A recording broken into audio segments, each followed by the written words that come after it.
Joining me now for more, Airspace Link co-founder and CEO Michael Healander and co-founder and executive chairman of MissionGo, Scott Plank. Okay, first off, I got to ask you guys, have there been any threats to your drones? Anyone trying to shoot them out of the sky? That's for Scott. Okay, Scott, then I'll let you tackle that one. Sure, I think it's a great question. One of the things we focus on at MissionGo is making sure that our work is well identified to the general community. And really, as we think about running unmanned aircraft systems, even if it's life-saving critical medical, one of the most important things we do is engage with the community so the community understands what we're doing when we're doing it. In fact, many of the folks who work on our teams are law enforcement and then are also very used to engaging with the community to ensure that the community understands and knows what we're doing, whether it's a life-saving mission like this or other life-saving work that we do around power grid inspections and so many other things. Scott, let's stick with you. As the industry evolves, is there any hope that these drones might evolve to be maybe less of a nuisance? I mean, we hear them when they're on their way, and we definitely can see them in the air. Maybe something to make them a little bit quieter.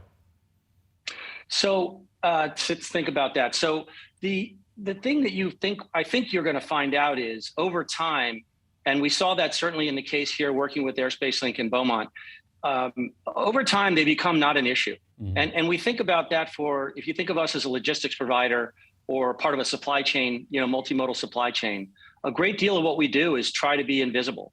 And that over time, I do believe that people are going to become as used to this as they might be to a helicopter. And I can tell you a helicopter, 100 feet over your head is an awful lot louder than an unmanned aircraft system. That's 100% fact. Michael, Airspace Link just enabled the first real-world medical package delivery operations in Michigan. How can we trust these to handle our medical supplies? Yeah. So, they're extremely safe. These drones, I don't think that we've had next to zero accidents with these drones. They're flying thousands of hours, thousands of flights over the past couple of years. And we really have no incidents with these drones. You probably higher risk driving these medical items than flying them through the air because the safety process that these companies use and to satisfy the FAA safety standards is extremely high.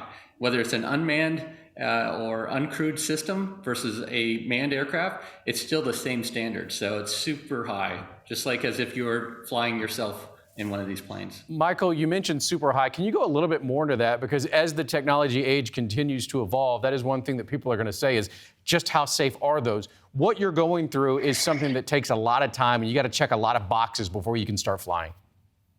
Yeah, and it's true. These manufacturers have to go through a rigorous process, just like it was a Boeing jet getting approved by the FAA. They're going through the same process.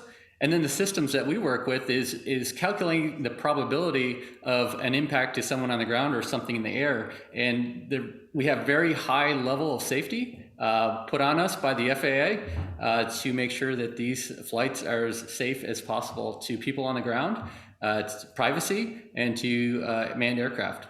Scott, do you think more companies are going to follow suit and start adapting this form of delivery? And if so, when? Yes, they are. We're doing it already. And one of the things I'll pick up on what Michael said was we think of this as our company, we called it Unmanned Aircraft Systems, because it really is a system of systems. It's not just an airplane rogue flying out there. It's really working with like an Airspace Link to be able to pave the way to ensure that as we're flying in the least populous area, we're flying directly as much as we can. And that what we're doing is, as Michael said, our focus working with like an Airspace Link is very much focused on the most important thing we do is the safety of the people on the ground. So the shipment we're making, while these are critical medical shipments and they are very important that they are moving quickly, there's reasons for that.